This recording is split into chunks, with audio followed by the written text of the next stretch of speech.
Welcome back to the Florida Relocation Guide YouTube channel. I am your host, Adam Hancock, and this is your smartest way to buy, sell, and or invest in real estate across Southwest Florida. So 2024, I thought a recap would be necessary, but not just a review, more of a look back to look forward situation. You know, because to me at a certain point, you have COVID, you have low interest rates, like crazy low, lower than car loan interest rates at one point in time. Then you have high interest rates, the opposite side of the spectrum. You have buyer fatigue, two 100-year storm events.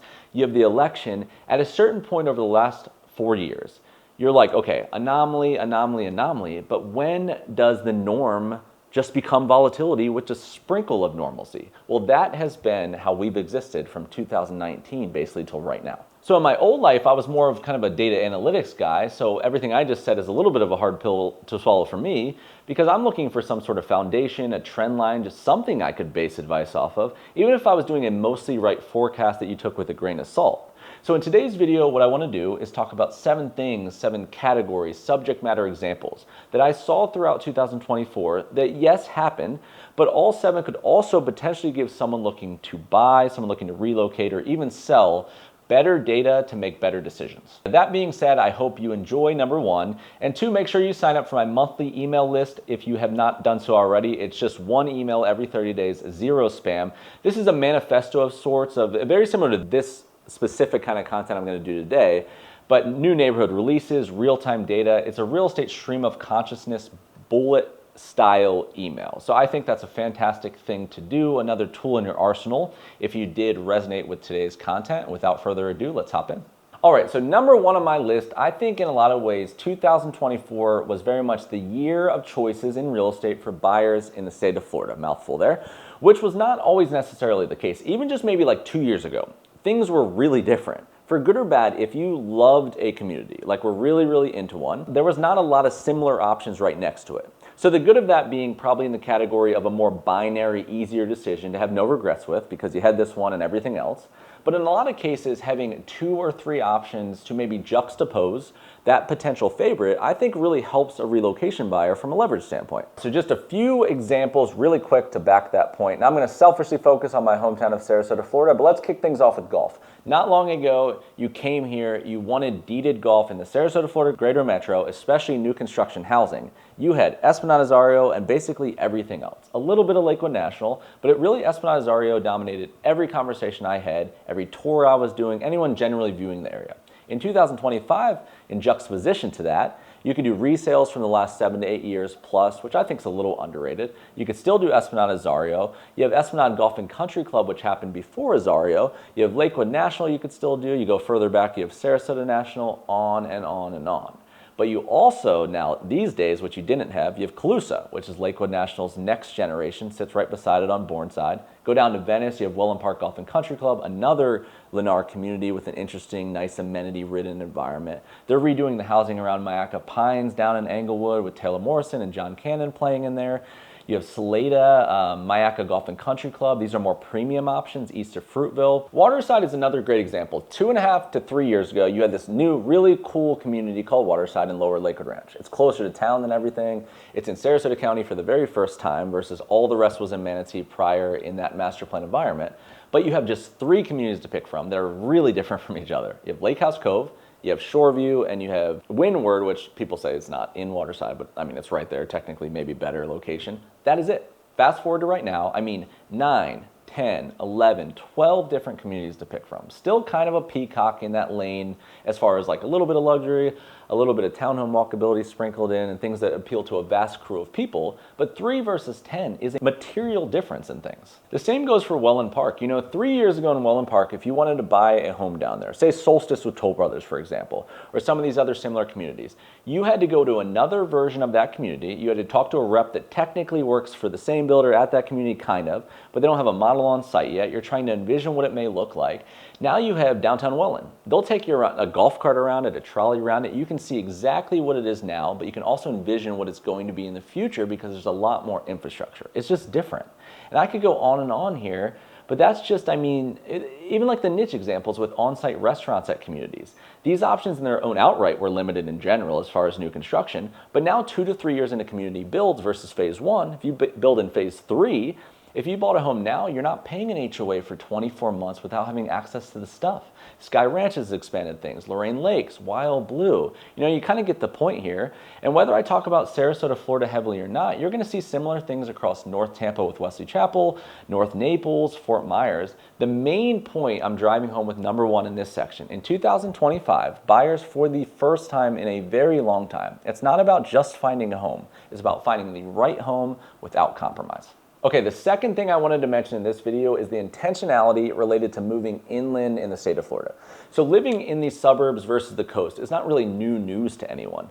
But what I'm seeing is the tug of which one to choose, I feel like was tremendously greater as of late. Whether this is, the recent hurricane scares, which aren't just scares, obviously, these are real damaging things to think about, or just the typical price of urban and island living versus the suburbs. Either way, whatever the main causation's been, there has been a tipping point kind of moment. We've seen a, not just large, but a consistent shift in this direction in saying, why not go 9 to 12 miles? Depending on who you are, people are even starting to juxtapose, like, why not go further? They're not comparing just normal suburbs always against the coastline. They're comparing normal suburbs against further suburbs. If I'm already going 15 miles, why not go 21? Lakewood Ranch versus Parrish, Englewood versus Venice, Apollo Beach versus Brandon. And I think which I've preached, many times over the last few years is just infrastructure, especially of Sarasota, Manatee County. You have such an advantage because of how condensed it is. If you stand right in the middle of it, you look left to water, you look right to the east, you have north, south, whatever direction you go in, it is incredibly hard to get more than 30 minutes from everything that you would deem important.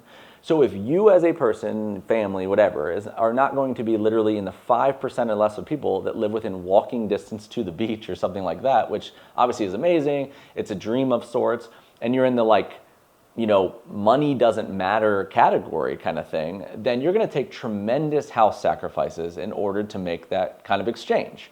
So in juxtaposition to that, the lower suburbs, the closest to town suburbs, could potentially give you every single advantage other than being on the beach. Bigger house, newer house, more neighborhoods and homes to pick from, your savings per square foot and everything. Now you have the increased communal amenity environments. They're building their own downtowns. And the social aspect is a huge element. If you're moving here, meeting people, knowing the average demographic, knowing the type of people you're going to run into, because in a lot of the more mature areas where people have lived generationally, it's very, very hard to pinpoint that. So for all of these reasons, I do not see this one stopping anytime soon. So takeaway thought for point number 2. What I would basically do is look at exactly what this kind of subject means for you and your family, basically. The idea of suburbs that haven't quite gotten in vogue yet, an opportunity for investment, appreciation, equity, etc. Because if you think about what we know today to be sexy, tried and true, Lakewood Ranch, places we always talk about, really popular master plan, how short amount of time they've actually existed in the world. Feels like they've always been here. Lakewood Ranch was built in 95, Welland Park's even newer than that. That feasibly, if that's true, what would also be true is that stuff that we haven't even heard of yet, not even on the radar, dirt hasn't been even touched, could be the next big thing, and someone watching this video could play in that arena. Okay, my next 2 points are going to kind of roll on the back of point number 2. The first of which I'm going to call amenities over everything. What I mean here is like turnkey. You get to your neighborhood, you got everything. So you have a restaurant, a lifestyle director, a gym, a spa. Well, I saw a big trend a while back of people saying, even like me personally, for instance, like as I segue here for another scatterbrained thought, is, I'm someone that, I'm very social and I like these communal environments and talking to people because of my personality, but I have my own pool in my backyard. I'm married, I have 2 kids under 8. I'm not really using communal pools. I have a gym in my garage I've had forever. I like the neighborhoods that these things exist in, but I'm not utilizing them on a day-to-day basis. And I saw people make a big push, empty nesters relocating or something similar, that say like, why am I paying for all this stuff? I don't use it. I'm paying $400 a month. Neighborhood pool, I have a gym, and stuff that I'm not going to actually utilize. I'm never going to utilize this stuff. Why am I paying a CDD? Why am I paying an HOA? Especially if you're out of state and you're not used to this being in every single neighborhood. Well, that is not what I've seen at all over, say, the last 7 to 8 months or whatever it may be. The push for amenity-ridden communities has been at an all-time high for whatever reason. I think some of this could be potentially removing the harsh value that is placed on geography. If you have really strong amenities within your individual new construction neighborhood, then maybe being 11 miles versus 8 miles isn't as big of a deal. Another one I think that's not nothing for sure is the bottleneck that pools in your own backyard building in new was during the COVID era over the last couple of years. Not the timeline, the headache, and the cost that was associated with these. People could say, I spent $200,000 on a pool that should have cost 80. How often am I using it? And then I think an interesting one on top of all of that is people moving from up north. You're moving from up north where you had winter for 6 months, and now you're faced with 300 plus days of functional sunshine to use your amenities. And maybe it was undervalued how much that meant. You could say, well, is that $400 a month HOA getting cannibalized by my high utilization and enjoyment of these amenities? And then you throw in shared lawn maintenance and things like that. So for whatever reason, there's been an incredible push. And then beauty, I think, if you sit in this camp of being excited about this category, then right now in January 2025, I'm not sure in history we've ever had a better new construction, amenity-rich market for variety and the leverage that would come with a relocation buyer than ever before. Point number 4, I think is a little bit of a random one, but I mentioned earlier in the video that one of the legitimate reasons that people are moving inland into Ohio on it were the storms. And basically Sarasota, Florida, I grew up here my whole life, knock on wood, was always a market where whether, maybe someone blessed the land or the location exists in the nook of the gun and storms can't stay strong, whatever it may be. Every year we boarded up our windows and nothing significant ever happened in a huge, huge way. And then we get 2 100-year plus historical event storms within 1 week of each other. And it goes from being lighthearted, like, yeah, everywhere attractive has problems, which I even said myself, to what are we gonna do? My parents lost their entire house, both cars. They're on Siesta Key. They moved to Sarasota when I was 4. People that lived here forever or just moved here in the same camp were saying, let's look at the Carolinas, obviously minus Asheville. Let's look at Georgia, maybe take that on steroids and go to Arizona. But my major point for this section of what I'm trying to get across here is what we did see and what we often see is opportunistic investor-based buys. So what happens typically is, especially with like the restrictions we have and the reporting metrics that exist now, is people get their homes damaged in events like these, and then they're faced with, what do I do from here? And if they decide the best option is to stay and repair, especially if they get involved with FEMA, there's going to be a paper trail, rightfully so that the next person that comes in to buy that home doesn't end up like buying lipstick on a pig or like mold that was covered up in these kind of things. So that money has strings attached to it. Well, whether you had to do this more than once and you're just tired of it or whatever it may be, a good portion of people are going to say this is not worth it. And then right on the other side of that, there's going to be this friendly cash buyer investor that is going to swoop in and buy single family homes on the islands of Siesta Key, Anna Maria Island, Lido, Longboat Key. And even if they homestead them for a short amount of time, a lot of these folks are going to end up making those homes vastly improved and then reselling them, which in essence, the long tail ripple of a lot of these things is how at a certain point, there's no line of sight to ever buying a single family home on one of these islands under the 1.5 to 2 million price point, because that's what the flipping market creates. Everything's nice, everything's better. And if someone buys at 1.2, they're not going to sell it at 1.3 if they're an investor. So I think that's just one small thing that's going to be reflective of a recent event. Number 5 is related to inventory. At times throughout 2024, things were actually kind of weirdly hot. But we also had a couple large lulls in between, not just the storms, but we had super high interest rates. You had your proverbial, seems like 3 years in a row now, of our Q3 hold election this year. So just generally, rightfully so in a lot of cases, people are saying, well, let me wait, why rush now? See what happens, and then I'll make my move. Well, all of these different things collided in 2024, which one of the benefits allowed inventory to get its head above water. Now we're at 4, 5, 6 months of average inventory supply, which of course is if we don't list another home on the market, not another one goes out, this is how many months it would take to deplete inventory. So in this balanced kind of scenario, for the first time in a really long time, it allows maybe supply and demand natural markers take over the control of how the day-to-day transactions exist. So i.e., sellers can't just necessarily call their shots in most areas now. The price has to actually make sense with the overall market, with the incoming buyer, the competition around it. There's generally going to be more options as someone coming in to look at homes at their disposal, basically, which in essence is going to give buyers a chance to make a much more poised and patient decision, which I think is going to speak to the balance and the general positivity that should come on both sides of the transaction. Okay, the sixth thing that I think we learned over 2024 was somewhat of an idea of what balance could actually look like. You know, if you've been shopping either, very new to the market or 24 to 36 months back even, you were probably led to believe that this is the way Sarasota, Florida simply works, or beach towns in Florida. It's always going to be dog-eat-dog world. And I think in some cases that's probably true. These are envy markets. This is not going to be like the average random city in the Midwest. But this is definitely not normal. That's important to know. Unless you are in a group of people that maybe research this market for 10 years in preparation for an eventual move or an investment or something like that, it's probably hard to even imagine what normal is. But our median costs were never at this range. Our inventory was never in this place. But thankfully, halfway through 2024, we started to see inventory swing back, like I mentioned, but also pricing come along with it. And regardless of macroeconomics, I think, indicators, this is what creates normalcy. I think a balanced supply and demand is really the name of the game. Buyers are not needing to buy the first thing they see, and sellers are not able to name whatever price they would like.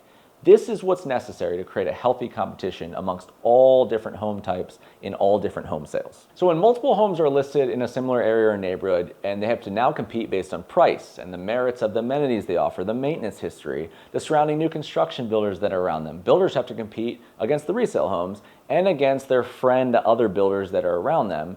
This creates quick move-in specials. It creates interest rate paydowns, design dollars. We've been seeing so much more of this than even like 4 years ago.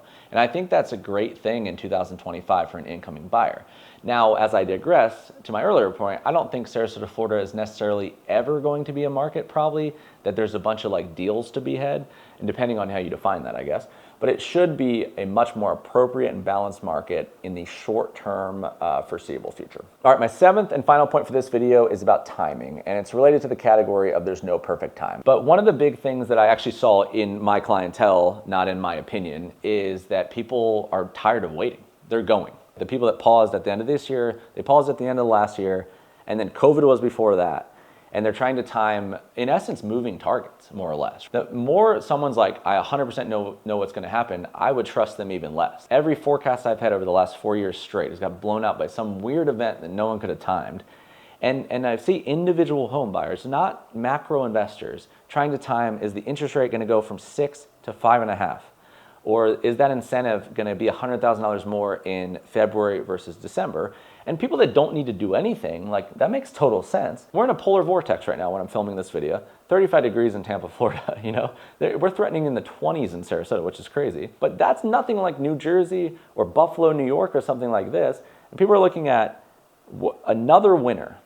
After 35, 40 years of winters, they're looking at a political environment they don't enjoy, maybe schools they're not into, day-to-day minutia they're trying to escape, looking at moving to their dream area, and the main barriers of entry are trying to avoid microcosms of the market on interest rate adjustments, not even area as much as it's individual home and neighborhoods, and trying to get some sort of win, which I don't think anything's wrong with that. But the sacrifice of like what that means versus that quality of life, I think has gotten on top of people. And it's a tipping point, and they are going. Most people, especially an empty nester moving now, aren't paying 30 years plus on that mortgage.